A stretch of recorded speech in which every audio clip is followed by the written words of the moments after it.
సిలువను గూర్చిన వార్త నశించుచున్న వారికి వెర్రితనము గాని రక్షింపబడుచున్న మనకు దేవుని శక్తి.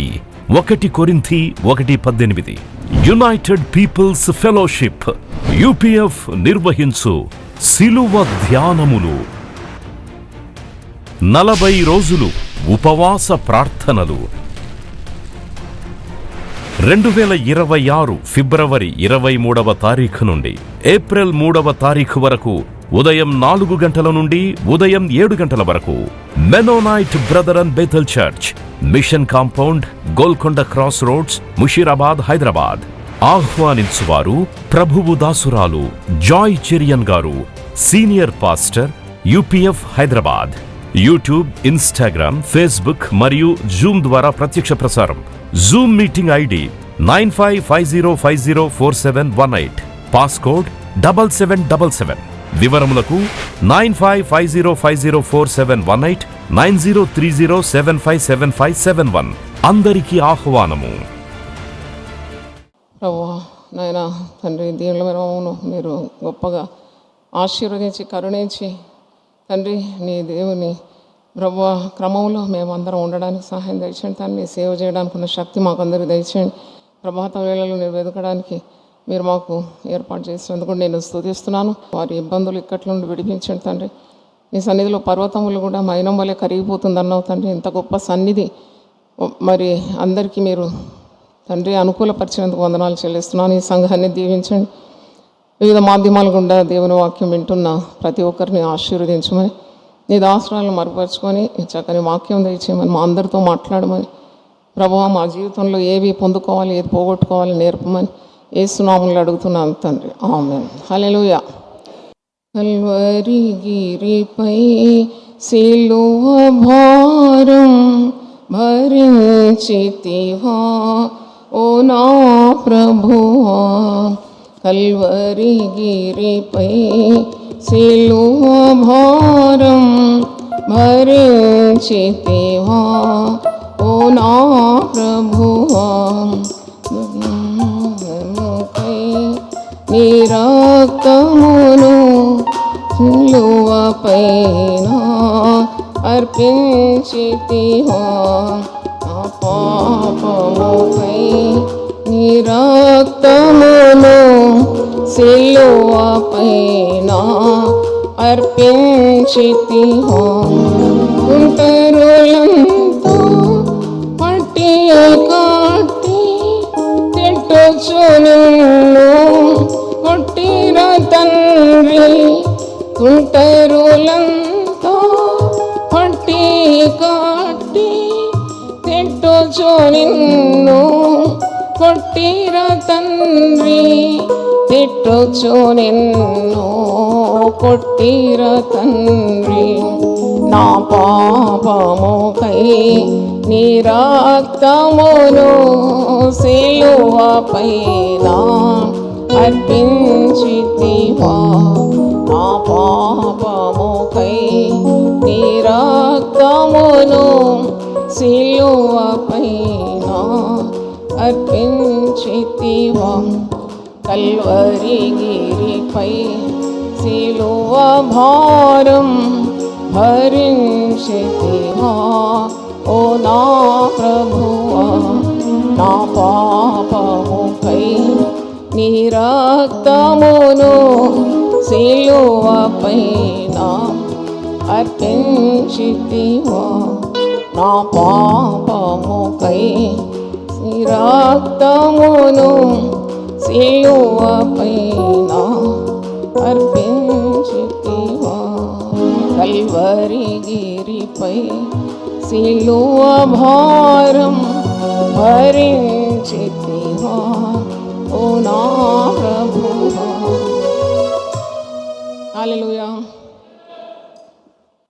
యేసు ప్రభు సిలువ మరణానికి కారకుడైన ఓ ప్రధాన న్యాయమూర్తి గురించి ఈరోజు అతని పాత్ర కొద్దిపాటు సమయం అధ్యయనం చేద్దాం. What was his role play in the crucifixion of Jesus. ఇతని పేరు పిలాతు. మరి ఇతడు రోమా సామ్రాజ్యానికి ప్రతినిధిగా నిలబడుతున్నాడు.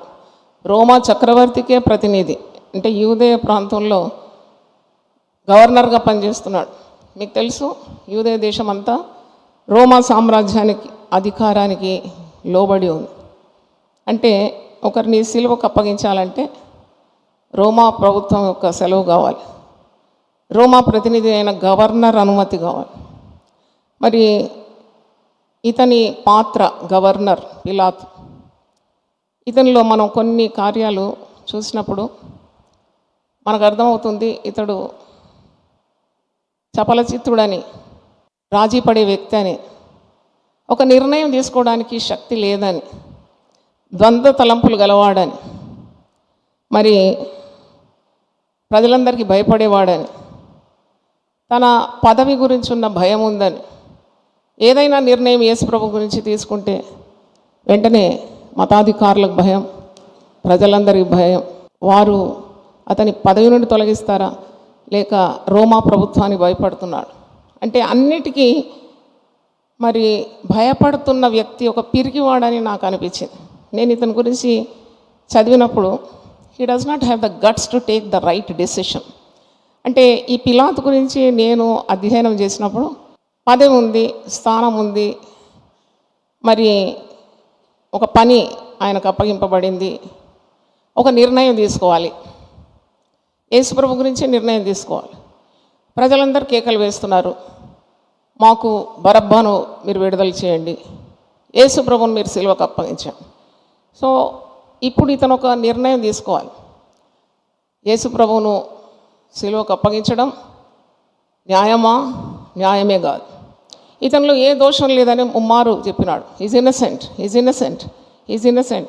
ఈయనలో నాకు ఏ దోషం కనబడలేదని సువార్తల్లో మీరు చూస్తాడు. ప్రతి సువార్త కూడా అది ఎత్తిపట్టి చెప్పినాడు. ఆయనలో నాకు ఏ దోషం కనబడదు. He has no guilt in him. మరి ఎందుకు సిలువకు అప్పగించినాడు అన్నప్పుడు నాకు అనిపించింది, మరి రక్షణ ప్రణాళికలో పిలాతు కూడా కావాలి కదా. Is in the plan of salvation. పిలాతు ఒకవేళ యేసును అప్పగించకుంటే రక్షణ ప్రణాళిక జరగదు, యేసుకు సిలువ మరణం ఉండదు. మరి ఇదొక దురదృష్టకరమైన స్థాయి అయినది. దేవుని చిత్తం నెరవేర్చడానికి ఇలాగ ఒక పాత్రధారిగా ఉన్నాడంటే మరి it is God chosen only. అంటే దేవుడే నిర్ణయించినాడా, అతని దురదృష్టమా అని నేను ఆలోచించిన. అయితే మనం ఏం నేర్చుకోవాలి పిలాతు దగ్గర నుండి అంటే, లోకంలో నిన్ను దేవుడు ఒక స్థాయిలో పెడతాడు. God gives a position for everyone. అది కుటుంబంలోనే కానీ, ఉద్యోగ స్థలంలోనే కానీ, సంఘంలోనే కానీ, దేవుని సేవలోనే కానీ, సమాజంలోనే కానీ నీవు ఒక బాధ్యత గల వ్యక్తివి. అప్పుడు నీ ముందు ఎన్నో మార్గాలు ఉంటాయి. నీవు దేవుని కొరకు ప్రకాశించాలి, లేకుంటే వాక్యానుసారమైన తీర్మానం చేసుకోవాలి, లేకుంటే ప్రభు కొరకు నేను సాక్ష్యం వహించాలి అన్నప్పుడు నీకు ధైర్యం కావాలి. మొట్టమొదట ఒక కార్యం చేయడానికి ధైర్యం కావాలి, పవిత్రత కూడా కావాలి. Your intention should be very pure. అప్పుడు నువ్వు సరి అయిన తీర్మానము తీసుకోవడానికి అది దోహదపడుతుంది. దేవుణ్ణి పక్షాన ఉంటాడు. మరి అది వాక్యానుసారంగా ఉండాలి. నువ్వు దేవుని కొరకు నిలబడాలి, నీ జీవితము దేవుని కొరకు అర్పించుకోవాలి అని నీకు ఒక మనసులో అలా ప్రేరణ కలిగింది. దేవుడే ప్రేరేపిస్తాడు. మరి ఆ నిర్ణయం తీసుకోవడానికి నీవు దేవుని సెలవు అడుగుతున్నావు, దేవుని చిత్తం కనుక్కున్నావు, మరి నీ మనస్సాక్షి నిర్మలంగా ఉంది, నువ్వు పరిశుద్ధంగానే ఉన్నావు నీ తీర్మానంలో. తర్వాత ఆ నిర్ణయం ఎందుకు తీసుకోకూడదు? నీవు తీసుకోవడం లేదు, నీకు తెలుసు you have to take a decision, but you are not taking. అంటే నువ్వు ప్రజలకు భయపడుతున్నావు, నీ కుటుంబానికి భయపడుతున్నావు, నీ ప్రక్కన నీకు ఇచ్చిన జీవిత భాగస్వామికి భయపడుతున్నావు, నీ పిల్లలకు భయపడుతున్నావా, నీ భర్త లేక భార్యకు భయపడుతున్నావా? మరి దేవుని సత్యం అనుసరించడం గొప్పది కదా. నీ జీవితం కంటే గొప్పది సత్యం, నీకున్న స్థాయి కంటే గొప్పది దేవుడిని నమ్మడం. మరి నీకు ఇచ్చిన దర్శనం లేక నువ్వు చేయాల్సిన పని అది అన్నిటికంటే గొప్పది కాదా? మరి దాని కొరకు నువ్వు రాజీ పడడం న్యాయమేనా? అది ఈరోజు పిలాతు యొక్క జీవితం ద్వారా మనం తెలుసుకోబోతున్నాం. అంటే చూడండి, if you don't take the right decision at the right time, there is every scope that your foot will slip and make you take the wrong decision. నీవు సరైన సమయానికి సరైన నిర్ణయము దేవుని చిత్తానుసారంగా వాక్యానుసారంగా తీసుకోకుంటే నీ అడుగు జారుతుంది. జారి దేవుని చిత్తం నుండి నువ్వు వైదొలగి దేవునికి ఇష్టం లేని పని, నీకు కూడా నచ్చని పని, నీకు కూడా తృప్తి లేని పని, ఆఖరికి ఎవరికి ప్రయోజనం లేకుండా, ఎవరికి దీవెనకరం కాకుండా అలాంటి పని చేయాల్సి వస్తుంది. లూకా 12:47 ఉంది కదా, దేవుని చిత్తం ఎరిగి ఉంటూ దాన్ని చేయడానికి సిద్ధపడని వానికి అనేకమైన దెబ్బలు తగులుతాయి. అంటే దెబ్బలు తగ్గుతుంది అంటే he will be facing many troubles in his life because he did not answer the call of God. అంటే ఈ పిలాతుకు స్థాయి ఉన్నది, హోదా ఉంది. ఆయన యూదా దేశపు అధికారి, గవర్నరు, చక్రవర్తికి ప్రతినిధి, రోమా సామ్రాజ్యానికి ప్రతినిధి, అధికారం చేతిలో ఉంది. కానీ దాన్ని సరైన విధంగా వినియోగించలేదు, సరైన తీర్మానం తీసుకోలేదు. ప్రజలకు భయపడినాడు, మతాధికారులకు భయపడినాడు, ప్రజల కేకలకు భయపడినాడు. వారి కేకలే గెలిచిందని ఉన్నది. యేసుప్రభు ఏ ద్రోహం చేయలేదు. శరీరధారిగా ఉన్నప్పుడు అందరికీ మేలు చేసినాడు. ఆ దేశం అంతటా మేలు చేయొచ్చు ఆయన సంచరించుంటాను ఆయన ఉంది. పరిశుద్ధాత్మ శక్తి ద్వారా ఆయన దయ్యములను వెళ్ళగొట్టినాడు. మూగవారిని బాగు చేసినాడు, చెవిటివారిని బాగు చేసినాడు, కుంటివారిని బాగు చేసినాడు, గుడివారిని బాగు చేసినాడు, అపవాది క్రియలు లయపరిచినాడు, చచ్చిన వారిని లేపినాడు, ఆహారం ఇచ్చినాడు అరణ్యములు. ఇవన్నీ మంచి పనులు చేసిన వ్యక్తికి సిలువ అవసరమా అంటే అది కూడా ఆలోచించలేదు కదా పిలాతు. ఈయనలో ఏ దోషం లేదని అంటున్నాడు. ఇతనితో నేను ఏం చేయాలి, what shall I do with this man called Jesus అని అడుగుతున్నాడు ఒక దగ్గర. వాళ్ళ భార్య కూడా ఇంటి నుండి తెలియజేస్తుంది, ఈ నీతిమంతుని జోలికి నీవు పోవద్దు అంటున్నాడు. అంటే మనకి ఏమర్థమవుతుంది, ఇతను సరి అయిన నిర్ణయం తీసుకున్నందుకు, అధికారాన్ని దుర్వినియోగం చేసినందుకు యేసు ప్రభువును శిలువ మరణానికి అప్పగించడానికి ప్రధాన పాత్రధారిగా మారిపోయినాడు. అంటే he turn in to the first person who gave Jesus to the cross. అయితే ఈరోజు ప్రభువు మనందరితో మాట్లాడాలి. మేలు చేయనెరిగి ఉండి దాన్ని చేయని వారికి పాపము కలుగునని ఉంది వాక్యంలో. నీ ఒక పని తెలుసు నీకు చెయ్యాలనేది, ఇది అందరికీ మేలు అవుతుందని తెలుసు, ఇది దేవుడు నీకు ఇచ్చిన తలాంత్ అని తెలుసు, వరం అని తెలుసు, పదవి అని తెలుసు, హోదా అని తెలుసు, జ్ఞానం అని తెలుసు, శక్తి అని తెలుసు. అన్నీ తెలిసి నువ్వు ప్రజలకు భయపడుతున్నావు, కుటుంబానికి భయపడుతున్నావు, సమాజానికి భయపడుతున్నావు. అంటే దైవ చిత్తాన్ని నెరవేర్చడానికి నీకు మొట్టమొదట కావాల్సింది ధైర్యం. హల్లెలూయా.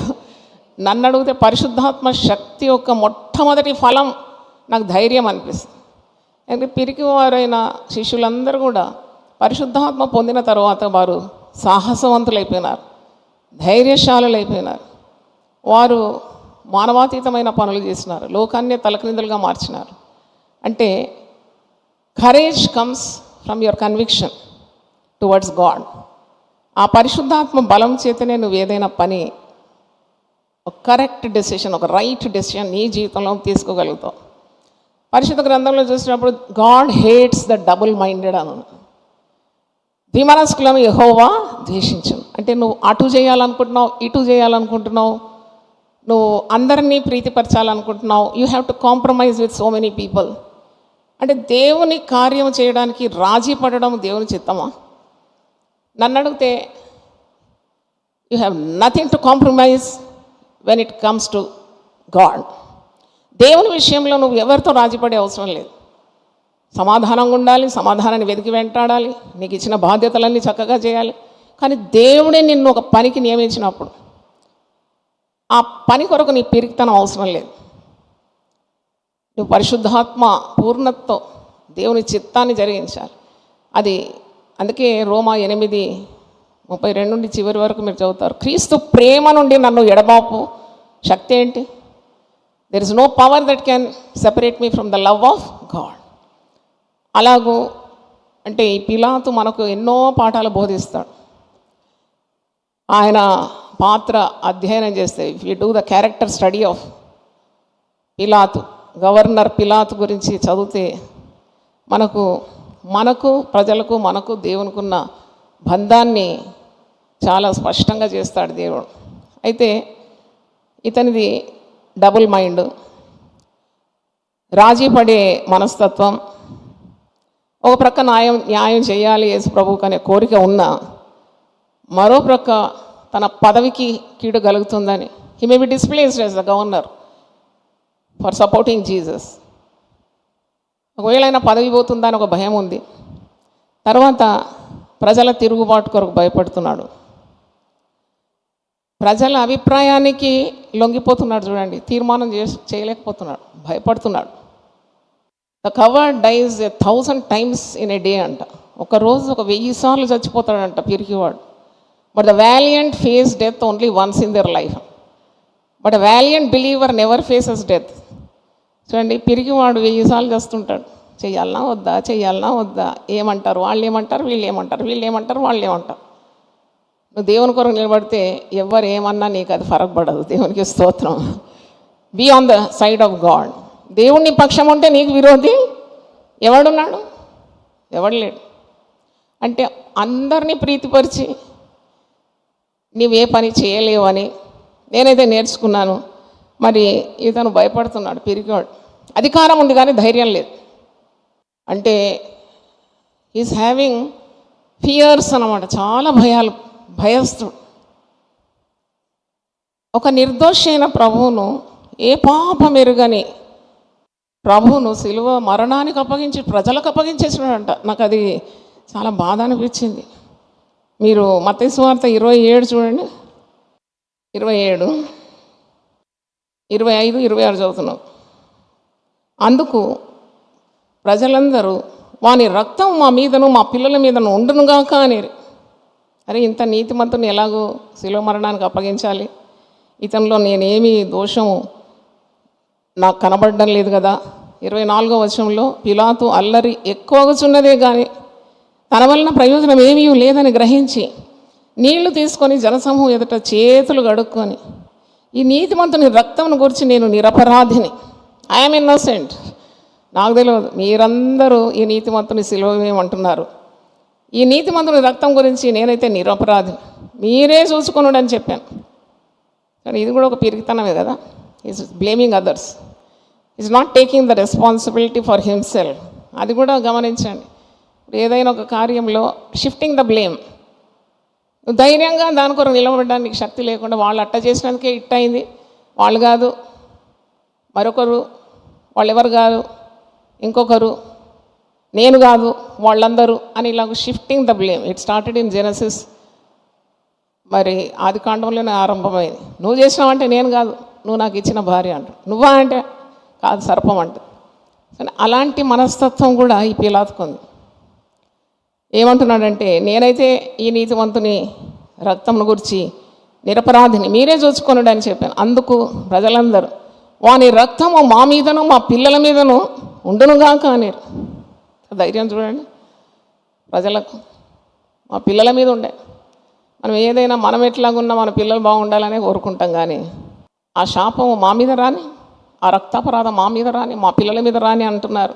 అందుకే యేసు ప్రభు సిలువను మోస్తూ ఒక మాట అంటాడు కదా, యెరూషలేము కుమార్తెలారా మీరు నా నిమిత్తము ఏడవకండి, మీ నిమిత్తము మీ పిల్లల నిమిత్తము ఏడవండి అన్నారు కదా. వాళ్ళంతా మా మీద మా పిల్లల మీద ఉండనీయమన్నారు కదా.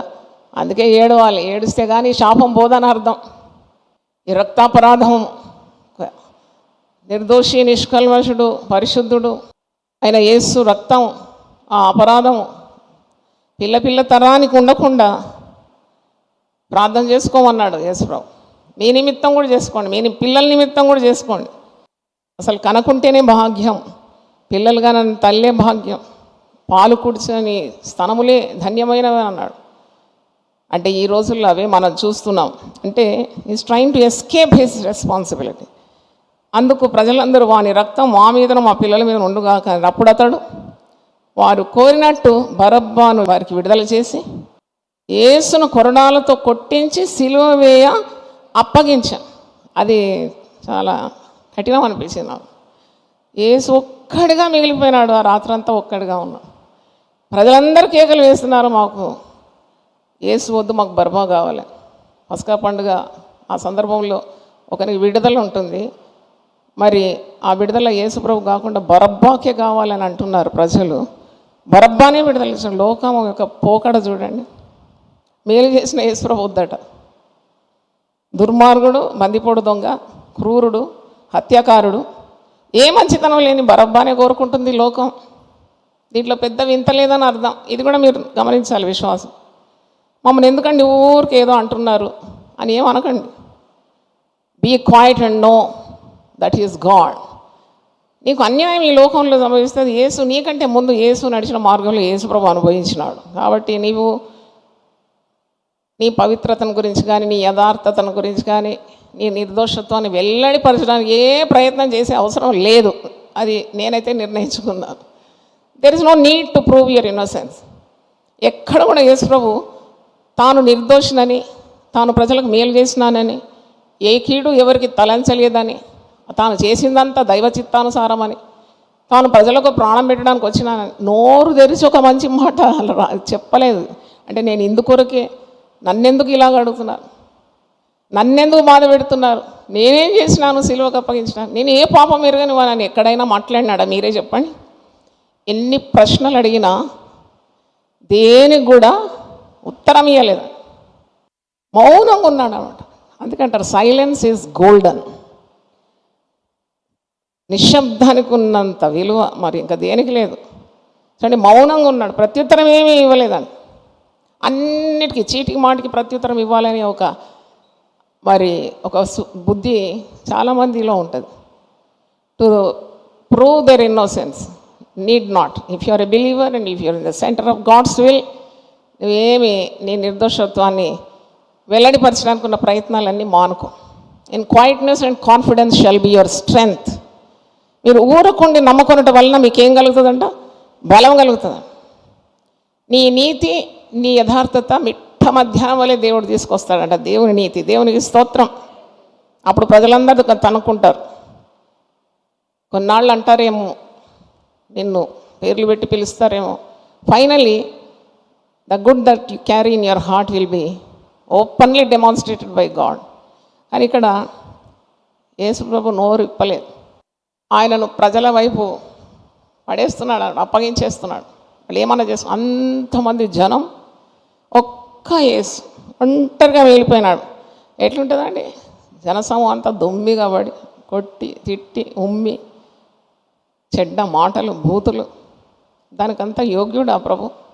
కొందరు అడుగుతారు కష్టాలలో, నేను ఏం చేసినానని నేను ఇంత కష్టాలు అనుభవిస్తున్నాను. అరే ఎందుకు బాధపడుతున్నావు? యేసు ప్రభు ఏం చేసినాడని ఆయన అన్ని బాధలు అనిపించినాడు. నువ్వు అకారణంగా బాధపడితే నువ్వు సంతోషించాలి. నా నిమిత్తం జనులు మిమ్మల్ని నిందించి హింసించి అబద్ధంగా చెడ్డ మాటలు ఇళ్ళ పడుకున్నప్పుడు మీరు దురదృష్టవంతులు అనలేదు, మీరు ధన్యులు. మీరు సంతోషించి గంతులు వేయండి, మీ పరలోకంలో మీ ధనము అధికమగునన్న. అంటే యేసు ప్రభు స్వభావము, ఈ శిలువకు సంబంధించిన పాత్రధారులు ఒక్కొక్కరి స్వభావము మీరు మీ తీరిక వేళలో స్టడీ దర్ క్యారెక్టర్. చాలా పాఠాలు మనం నేర్చుకుంటాం. అయితే ఇతను చేతులు కడుక్కుంటాడు, నాకే దోషం తెలియదు, ఈ నీతిమంతుని రక్తాపరాధంలో నేను పాలు పంపులు నాకు లేవు అని అంటున్నాడు. మరి ఇంటి నుండి భార్య కూడా ఒక చీటీ పంపించింది, నువ్వెందుకు తప్పుడు నిర్ణయానికి పోకు.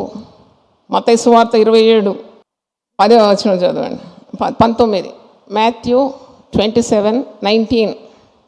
ఆమె ఇంటి నుండి అతని కబురు పంపుతుంది. ఏమని పంపుతుంది చూడండి. అతడు న్యాయపీఠం మీద కూర్చుండి ఉన్నప్పుడు అతని భార్య, నీవు ఆ నీతిమంతుని జోలికి పోవద్దు, ఈ ప్రొద్దు ఆయనను గురించి నేను కలలో మిక్కిలి బాధపడితేనని అతని యొద్దకు వర్తమానము పంపాను. చూడండి, భార్య తన రోల్ ప్లే మంచిగా చేసింది. అసలు ఒక పురుషునికి ఒక భార్య ఎందుకు? నన్ను అడిగితే తప్పుడు త్రోవలు పెడితే చెప్పడానికే ఉంది, వెనుక నుండి ఒక స్వరం కావాలి భర్తకు. చాలామంది భార్యలు భర్త తప్పు చేస్తున్నాడని తెలిసి కూడా, భర్త వ్యభిచారం చేస్తున్నాడని తెలిసి కూడా ఎందుకులే, ఏదన్నా నోరు తెరిస్తే దెబ్బలు పడతాయి, చేస్తే చేసుకొని అంటే పిరికితనమే కదా అది. నీ ఇంటి వారి నడతలు నువ్వు బాగా కనిపెట్టాలి. దెబ్బలేం తినకుండా జాగ్రత్తగా నోరు తెరిచి క్రమం నీ భర్తకు నేర్పించడమే ఉత్తమం అని నేనైతే చెప్పగలను. దేవునికి స్తోత్రం. సత్యం ఎరిగి ఉండి దాన్ని చెప్పడానికి నీకు ధైర్యం లేకుంటే అది అబద్ధమే కదా. అంటే ఈమె చూడు ధైర్యంగా చెప్తుంది. ఆయన పీఠం మీద కూర్చున్నాడు, న్యాయపీఠం మీద కూర్చున్నాడు.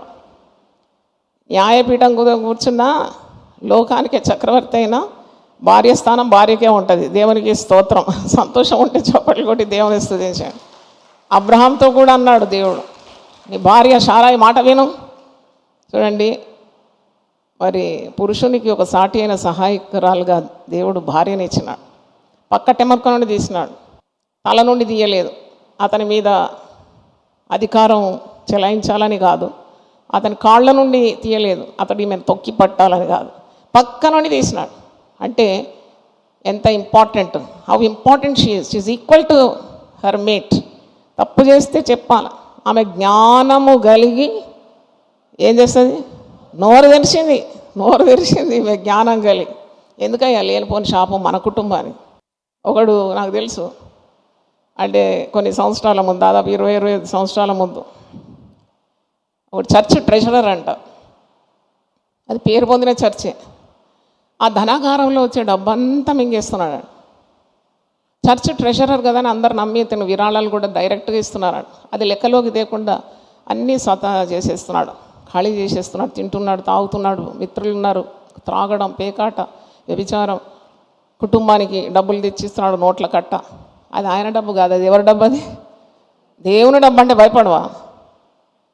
అది మనుషుల రక్తం చెమటగా మారి వచ్చిన డబ్బు. ప్రతి పైసా కూడా లెక్కియాలన్నాడు. అకౌంటబుల్, జవాబుదారీతనం ఉండాలి. ఈ ట్రెజరర్ నమ్మి ఆ దొంగ చేతికి తాళం చెవి ఇచ్చినట్టు యేసుప్రభు కూడా అదే పని చేసినాడు. 12 మందిలో ఎవడు దొంగ? మరి ఆయన చేతికే ఇచ్చినాడంట ట్రెజరర్ పోస్ట్. వాడే ధనము భద్రపరిచేది. అయితే ఈడు అలా చేసి భార్య చెప్పిందంట, నువ్వు చేసేది చాలా తప్పు, నువ్వు అసలు మాకు ఏ డబ్బు ఇవ్వకున్నా పర్వాలేదు, దేవుడు మమ్మల్ని బ్రతికిస్తాడు, కానీ అన్యాయం సొమ్ము ఇంటికి రాకూడదన్న. వద్దు ఈ సొమ్ము, మనకు చేసే కష్టం చాలు, మన పిల్లలకు అది దీవెనకరం. చెప్తే వినలేదండి.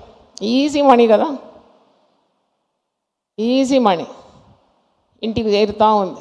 ఈమెమో భయపడి నేను ఇప్పుడు తప్పకుండా సంఘ అధికారులకు తెలియజేస్తాను నువ్వు ఇలా చేస్తున్నావు.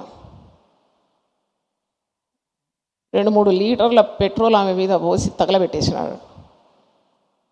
ఆమె 90% కాలిపోయింది. ఆమెను దర్శించడానికి నేను అప్పుడు ఇంత అనుభవం కూడా లేదు, అయినా కానీ పోయినా నాకు గుండెలో చాలా బాధ అయింది. నేను ఇంకో సిస్టర్ కలిసి వెళ్ళిన ఉస్మానియా బర్న్స్ వార్డ్. అక్కడ ఎవరిని రానియడం లేదు, బైబిల్ పట్టుకొని పోయినాను. ఆ బైబిల్ చూసి వాళ్ళు వెంటనే నాకు అనుమతి ఇచ్చినారు. దేవుని స్తుతిస్తారా? దేవుని స్తోత్రం.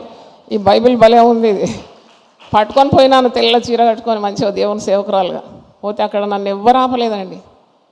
ఆ బర్న్స్ వార్డ్ పోయినప్పుడు భయంకర, నా జీవితంలో ఎన్నడూ చూడని దృశ్యాలు చూసిన.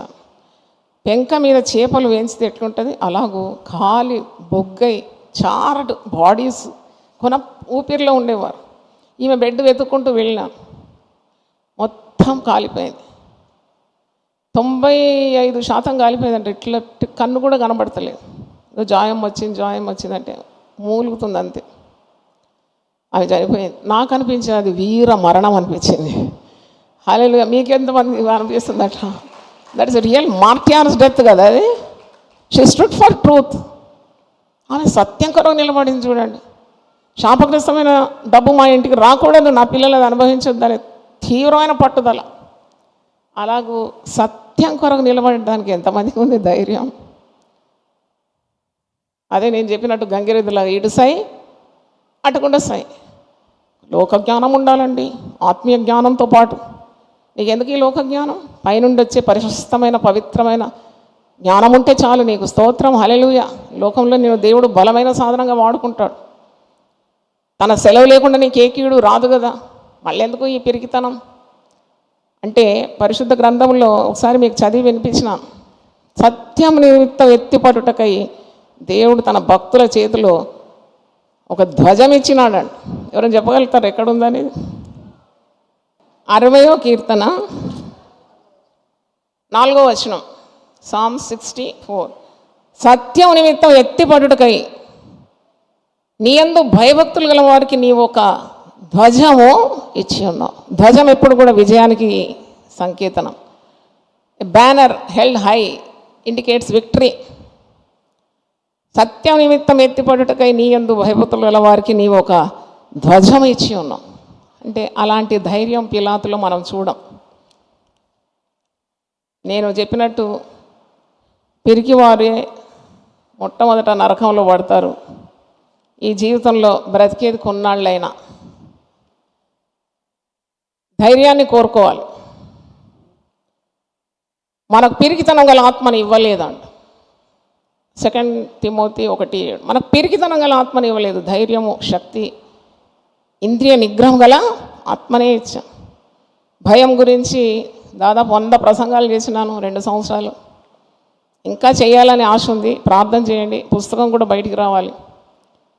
అంటే భయం ఈజ్ ఏ నెగటివ్ ఎమోషన్. నీవు భయపడితే నీవు సత్యం నీ నుండి తొలగిపోతుంది. భయపడినప్పుడల్లా నీవు దేవునికి అయిష్టమైన పనులే చేస్తావు. భయపడినప్పుడల్లా దేవుని చిత్తాన్ని నెరవేర్చలేవు. భయపడినప్పుడల్లా నీవు సాతానుకు లొంగిపోతావు. ధైర్యం కావాలి. దేవుని స్తోత్రం. ధైర్యము నువ్వు అడగాలి. దేవా, ఈ పిరికితనం గల ఆత్మను తొలగించి, I want be bold for you, I want live for you, I want die. రోజు ప్రార్థన చేస్తాను. నేను నీ కొరకు జీవించినాను, మరి నీ కొరకు మరణించానని కూడా నాకు ధైర్యం దయచి, సత్యం కొరకు నిలబడడానికి శక్తి దయచి. ఎంతమంది మీరు ఓడిపోతారండి జీవితంలో? ఉద్యోగ నిమిత్తం ఎన్ని అబద్ధాలు ఆడతారు మీరు? అటు రాముడు ఇటు భీముడు అని పేరు పెట్టుకుంటారు కదా మీరు. ఇటు లూకా, మత్తయి, మార్కు, యోహాన్ అని పేరు పెట్టుకుంటారు. ఆఫీస్లోనేమో వేరే పేరు. అంటే అది మీకే వదిలేస్తున్నాను, మీ మనస్సాక్షికి, నాకు తెలియదు. ప్రతి ఒక్కరు వారి వారి క్రియల చొప్పున ప్రతిఫలం పొందుటకై క్రీస్తు న్యాయపీఠం ఎదుట నిలబడాల్సిందే. పొట్టకూటి కోసం నువ్వు అబద్ధాలు ఆడితే నీవే జవాబుదారి. అది నీ మనస్సాక్షి ప్రకారం నీవు ప్రవర్తించాలి. అంటే యేసును అంగీకరించిన తర్వాత ఇంత ఖరీదైన మనుషులం మనం. You are purchased by the precious blood of Jesus. మనకు విలువ లేదా?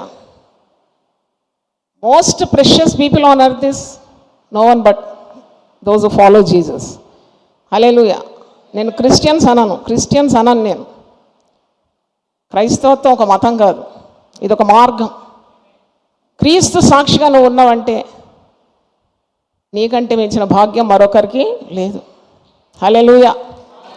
కాబట్టి మనము పిలాతు యొక్క క్యారెక్టర్ స్టడీ, ఆయన స్వభావాన్ని మనం పరిశీలించినప్పుడు he wants to please all people.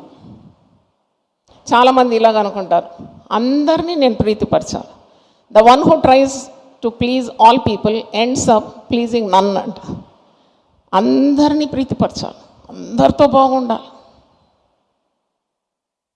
ఒక సహోదరి అంటుంది, యేసుప్రభు మార్గానికి వచ్చిన తర్వాత ఆమెకు ధైర్యం లేదు బంధువుల మధ్యలో నిలబడడానికి. వస్తాయి కష్టాలు, ఎందుకు రావు? నువ్వు ప్రభు కొరకు, సత్యం కొరకు నిలబడుతున్నావు. ప్రభు నిన్ను పిలుచుకున్నాడు. ఇంత జనాంగంలో నిన్ను పేరు పెట్టి పిలుచుకుంటే నీకు ఒక విలువ లేదా? భయపడకు, పేరు పెట్టి నిన్ను పిలిచున్నాను. నీవు నా సొత్తు. నువ్వు ఎవరి సొత్తు? దేవుని సొత్తు. అయితే నీకెందుకు పెరుగుతాను? లేదండి, పిల్ల పెళ్ళి కాలేదు, ఇంకా పిల్లోనికి ఇంకా ఉద్యోగం రాదు, మేము ఎప్పుడు బంధువులలో కలుసుకుంటే అక్కడ సాక్ష్యం వహించడానికి చేత కదా నీకు. మరి ఇంకా నీ ప్రాణం కాడికి వచ్చినప్పుడు నువ్వేమంటావు? నీ గొంతు మీద కత్తి పెట్టి నువ్వు ప్రభుని నమ్ముతున్నావా అంటే నువ్వేమంటావు? అసలు ప్రభు ఎవరో కూడా నాకు తెలియదండి. మా ఇంట్లో మా ఆయన నమ్ముకుంటాడండి, మేం కాదు. బా, ఒక్క అబద్ధం కప్పుకోవడానికి ఎన్ని అబద్ధాలు. అబద్ధం ఎప్పుడు ఒంటరిగా రాదంట.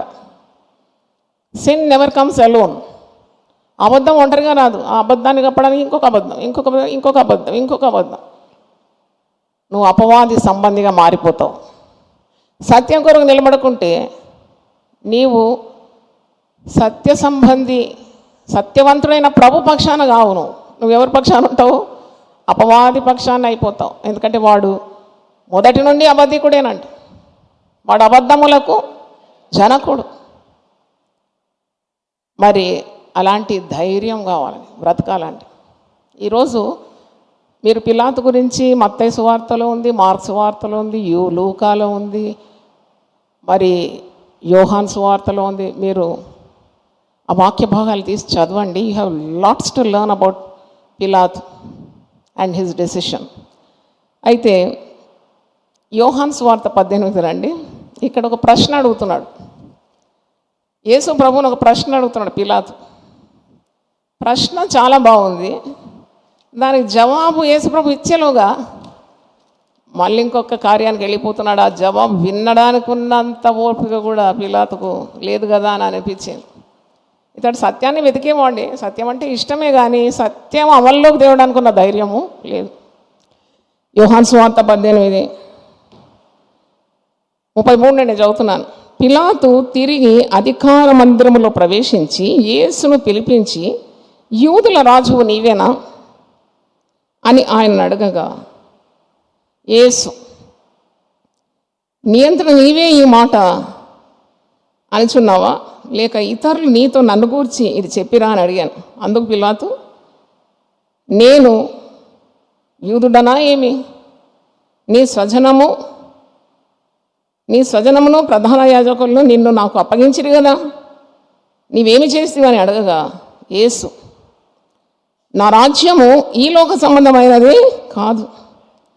నా రాజ్యము ఈ లోక సంబంధమైనదైతే నేను యూదులకు అప్పగింపబడకుండానట్లు నా సేవకులు పోరాడుదురు. కానీ నా రాజ్యము ఇహ సంబంధమైనది కాదు. ధీటుగా జవాబిస్తున్నాడండి. కొన్నిసార్లు ఏ మాట పలకలేదు, ఒక్క మాట కూడా పలకలేదు. కొన్నిసార్లు వన్ వర్డ్ ఆన్సర్ ఇచ్చినాడు, నువ్వు అన్నట్టే, నువ్వు రాజు అంటే నువ్వు అన్నట్టే అన్నాడు. ఇక్కడైతే కొద్దిగైనా విపులంగా మాట్లాడుతున్నాడు. ఏమంటున్నాడంటే, నా రాజ్యము ఈ సంబంధమైనది, ఈ లోక సంబంధమైనది కాదు, భూ సంబంధమైనది కాదంటాడు. అందుకు పిలాతు, నువ్వు రాజువా అంటే కోపం వస్తుంది కదా ఎవరికైనా. నువ్వేమో పెద్ద అధికారి, నేను మెస్సేయను, నేను దైవ కుమారుని, నేను పాపులను రక్షించడానికి వచ్చినాను, నేనే మెస్సేయను అది అన్నప్పుడు దేవదూషణ చేస్తున్నాడా? అతనే ఇంత గొప్పగా అతని గురించి చాటిస్తున్నాడు అనే కోపం, వైరాగ్యం ఎవరికైనా వస్తుంది కదా, అధికారులకు ముఖ్యంగా. నువ్వు రాజువా అని ఆయన అడగగా, యేసు నీవన్నట్టు నేను రాజునే అంటే, ఒక అధికారి ముందు నిలబడి ఇలా మాట్లాడాలంటే యేసులో ఉన్న ధైర్యం చూడండి, ఎంత శక్తివంతుడు యేసు. నువ్వు అన్నట్టే నేను రాజునే, సత్యం గురించి సాక్ష్యం ఇచ్చేటప్పుడు నేను పుట్టి తిని. చెప్తారా మనలో ఎవరైనా ఇలా ఈ మాట? అవును, నేను పుట్టిందే సత్యం గురించి సాక్ష్యం ఇచ్చడానికి అని చెప్తారా? ఎంత పెద్ద మాట. ఒకసారి చప్పట్లు కొట్టి దేవుని స్తుతించండి. నేను దేవుడు సేవకు పిలుచుకున్నాడా? ప్రజలను నడిపించడానికి పిలుచుకున్నాడా? నిన్ను అభిషేకించినాడా? నీకు ఒక పని అప్పగించినాడా? నువ్వెందుకు పిలువబడితే అది చెప్పడానికి ఉన్న ధైర్యం ఉందా? ఇక్కడ అదే చూస్తున్నారు మీరు. నువ్వు అన్నట్టు నేను రాజునే, నా రాజ్యం ఈ లోక సంబంధమైనది కాదు, భూ సంబంధమైనది కాదు. మరి నేను రాజునే, నువ్వు అన్నట్టు నేను రాజునే, సత్యమును గురించి సాక్ష్యం ఇచ్చటకు నేను పుట్టి తిని, ఇందు నిమిత్తమే ఈ లోకమునకు వచ్చి తిని, సత్య సంబంధి అయిన ప్రతివాడు నా మాట వినునా నేను. అందుకు పిలాతు, సత్యం అనగా ఏమిటి అని ఆయనతో చెప్పాను, లేక అడిగాను. సత్యం సత్యం సత్యం సత్యం అంటాడు ఏంటి? సత్యం నువ్వు సాక్ష్యం ఇవ్వడానికి వచ్చినాను, నేను సత్య సాక్షిని, మరి నా రాజ్యము సత్య సంబంధమైనది, భూలోక సంబంధమైనది కాదు, ఇవన్నీ చెప్తున్నాడు. ఏంటి సత్యం? What is truth? ఎవరెవరిని అడుగుతున్నాడు? పిలాతు ఎవరిని అడుగుతున్నాడు? యేసుని అడుగుతున్నాడు. ఆయన ముందు నిలబడేది ఎవరు? యేసుప్రభు మరో పేరు ఏంటి? ఆయనే సత్యం. నీ కంటి ముందు ఉంటే కూడా నీకు కనబడదు. హల్లెలూయా. నీ ముందే నిలబడుతున్నాడు సత్యం. నేనే మార్గం, నేనే సత్యం, నేనే జీవం. తెలియదు ఆయన. సత్యం అనగా ఏమి? నీ వాక్యమే సత్యం. వాక్యరూపి యేసుకు మరో పేరు పరలోకంలో వాక్యం. ఆయన నొసటి మీద ఏం రాయబడింది? వాక్యం. వాక్యమే సత్యం. నీ చేతిలో ఉంది సత్యం. ఏది ఎంతమంది చేతిలో ఉందో ఒకసారి ఎత్తి పట్టండి. నా చేతిలో అయితే ఇది పట్టుకొని తిరుగుతాను నేను. నీ పేరేంటి? సత్యం. ఇది పట్టుకోవడానికి నీకు భయం. ఇది పొట్లం కట్టుకొని వస్తారు చాలామంది. ఇది చూడు ఎంత అందంగా ఉంది బైబిల్. ఇది సత్యం. హల్లెలూయా. సత్యం అనగా ఏమి అని అంటే మరి ఆ జవాబు చెప్పేంతలోనే మళ్ళీ వెళ్ళిపోయినాడు అక్కడ నుండి. వినలేదు చూడండి. ఎంత చేరువలో నీకు దేవుడు నిన్ను సమీపించినా గుర్తుపట్టవు కొన్నిసార్లు. నేను సమీపంగా ఉన్నాను, నీ చేరువలే ఉన్నాను, అయినా గుర్తుపట్టవు. నీ మొర ఆలకించి నీకు జవాబు ఇవ్వడానికి నీకు దగ్గరలోనే ఉన్నాను. ఆయన సమీపంగా ఉండగానే మీరు ఆయన మాట వినాలంట. దొరకడంట కొన్నిసార్లు. మరి ఇతను ఆ మాట చెప్పి బయట ఉన్న యూదుల యుద్ధకు తిరిగి వెళ్ళి మళ్ళా అంటున్నాడు, అతని అందు ఏ దోషము నాకు కనబడలేదంట. నోటితో అనడం కాదు, నీ క్రియల్లో ఉండాలి. నోటితో చాలాసార్లు అన్నాడు పిలాతు, ఈయన నిర్దోషి, ఈయన ఏ పాపం చేయలేదు, ఈయనలో ఏ కపటం కనబడలేదు, ఈయన మరి నిందారహితుడు, ఈయన ఏ శిలువ మరణం పొందదగినంత పని ఏమి చేయలేదు అని అంటున్నాడు. కానీ అది క్రియారూపంలో తేవడానికి ఉన్న సత్తా లేదు, శక్తి లేదు. పిరిగివాడు, భయస్థుడు, ఉన్న అధికారాన్ని దుర్వినియోగం చేసి మరి నాకు అనిపిస్తుంది ఇతనికి పరలోకం ఉంటుందని నరకం ఉంటుందని నేను ఆలోచించినాను. తీర్పు తీర్చడం నా వశం కాదు. కానీ మరి మంచి ఎరిగి ఉండి మేలు చేయని ఎరిగి ఉండి చేయకుండా మరి పాపం కట్టుకున్నాడు. పాపమే కట్టుకున్నాడు. అందరూ ఒకసారి నిలిచిపడండి, ప్రార్థన చేద్దాం. ప్రభువా నీ పరిశుద్ధ నామమునకు స్తోత్రం. పిలాతు యొక్క స్వభావం, క్యారెక్టర్ స్టడీ, అది అధ్యయనం కొన్ని నిమిషాలు మేము చూసినాం. పిలాతు యూదయ దేశపు అధికారి, గవర్నర్, రోమా సామ్రాజ్యపు ప్రతినిధి, చక్రవర్తికే ప్రతినిధిగా ఉన్నాడు. అధికారం అతని చేతిలో ఉంది, మంచి చేయడానికి శక్తి ఉంది, అధికారం ఉంది, కానీ చేయలేకపోయినాడు. మరి అలాంటి జీవితం ఒకవేళ మాలో ఎవరిలో ఉన్న దయతో మమ్మల్ని క్షమించి నీ కాయస్కరమైన మార్గం నుండి తప్పించి ప్రభువా నీ నామమహిమార్థం మేము జీవించడానికి మా కృప దయచేయండి. నీకు దృష్టికి అంగీకారమైన జీవితం మాకు దయచేయండి. మమ్మల్ని పిలిచిన దేవునికి మేము భయపడడానికి సహాయం దయచేయండి. తండ్రి, నువ్వు మమ్మల్ని ఎన్నుకున్నావు, మమ్మల్ని ఏర్పాటు చేసుకున్నావు. పిరికితనం గల ఆత్మను తొలగించండి. సత్యం కొరకు నిలబడడానికి, సత్యం గురించి సాక్ష్యం వహించడానికి, సత్యమును ప్రకటించడానికి, సత్యమును మరి ప్రభువా సత్యమును వెదజల్లడానికి ఉన్న సహాయం, సత్య సంబంధిగా జీవించడానికి, సత్యవంతుడైన ప్రభు అడుగుజాడల్లో నడవడానికి, అది కష్టమైన, నష్టమైన, కరువైనా, లేమి అయినా, ఉన్నదైనా, లేనివైనా, ప్రభా మరణమైన, జీవమైన సత్యం నిమిత్తం ఎత్తి పట్టుకోవడానికి ఒక ధ్వజం మా ఎందు దేయందు భయభక్తులు గల వారికి నువ్వు అందించి ఉన్నావు. ఆ ధ్వజాన్ని పట్టుకొని ముందుకు నడవడానికి సహాయం దయచేయండి. పిరికితనాన్ని తొలగించుకోవడానికి సహాయం దయచేయండి. ఇంత గొప్ప సత్యము మాకు నీవు అనుగ్రహించినావు. ఈ లోకపు నటన, ఈ లోకపు పాపము, ఈ లోకపు ఆశలు, శరీరీచ్ఛలు, నేత్రాశలు, జీవపు డంబ ఇవన్నీ గతించిపోతుందన్నావు. కానీ నీ చిత్తం జరిగించేవాడు నిరంతరం నిలుస్తాడన్నావు. అవును ప్రభువా, గతించిపోయే వాటి కొరకు కాదు మేము ప్రయాసపడాల్సింది. ఎప్పుడు యుగ యుగములు నీతో ఉండడానికి ఉన్న ప్రయత్నం మాకు దయచేయమని, మమ్మల్ని ఆశీర్వదించమని, మా జీవితాలు నీ రక్తం చేత మరి ఒకసారి పరిశుద్ధపరిచి నీకు అనుకూలమైన జీవితాలు జీవించడానికి, నీకు కీర్తి తెచ్చే జీవితం, సాక్ష్యం వహించే జీవితం, నీ మహిమార్థమైన జీవితం మాకు దయచేయండి. యేసు నామములో అడిగి వేడుకుంటున్నాను తండ్రి, ఆమేన్. ప్రతిదినం దేవునితో నేను. కుటుంబ వ్యవస్థలు, జీవన విలువలు అస్తవ్యస్తంగా మారుతున్న ఈ రోజుల్లో ప్రభువు దాసురాలు రెవరెండ్ డాక్టర్ జాయ్ చెరియన్ గారు దైవ దర్శనంతో ప్రభువు సన్నిధిలో కనిపెట్టి పొందిన 366 విభిన్న ధ్యానాంశములను ప్రతిదినం దేవునితో నేను అనే పుస్తక రూపంలో ప్రపంచానికి అందించారు. ఇది అనేకుల జీవితాలను ప్రభావితం చేసే ఒక విలక్షణమైన గ్రంథము.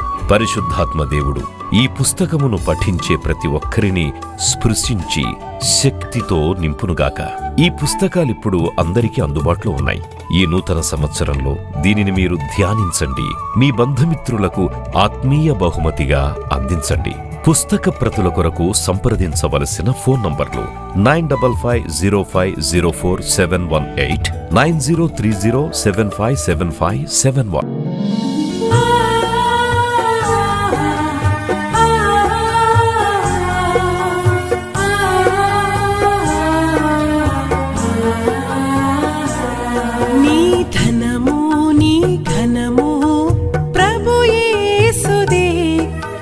దశమా భాగమునీయ వెనుదీతువా.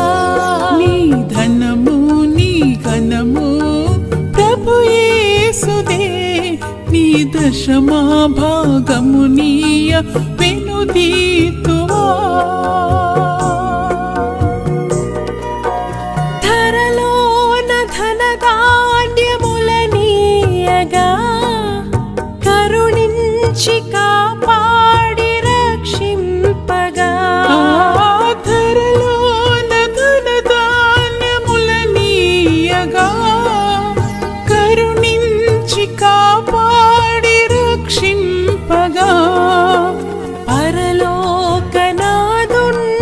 నీకీయగా మరి యేసు కొరకీయ వెనుదీతువా. పరలోకనాథుండు నీకీయగా మరి యేసు కొరకీయ వెనుదీతువా. నీ ధనము నీ ఘనము ప్రభు యేసుదే, నీ దశమా భాగమునీయ వెనుదీతువా.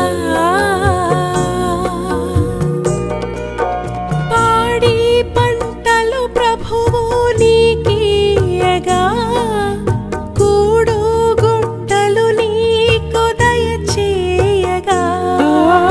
పాడి పంటలు ప్రభు నీకీయగా కూడు గుట్టలు నీకు దయచేయగా.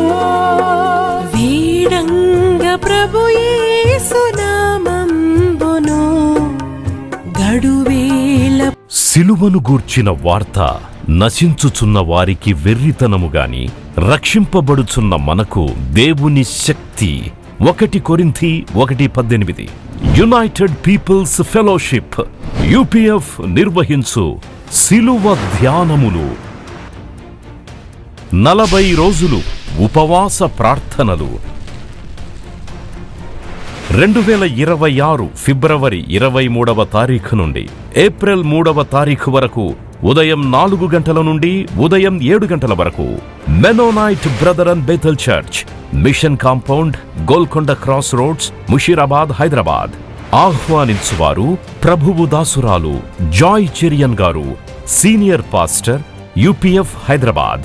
యూట్యూబ్, ఇన్స్టాగ్రామ్, ఫేస్బుక్ మరియు జూమ్ ద్వారా ప్రత్యక్ష ప్రసారం. Zoom meeting ID 9550504718, passcode 7777. వివరములకు 9550504718, 9030757571. అందరికీ ఆహ్వానము.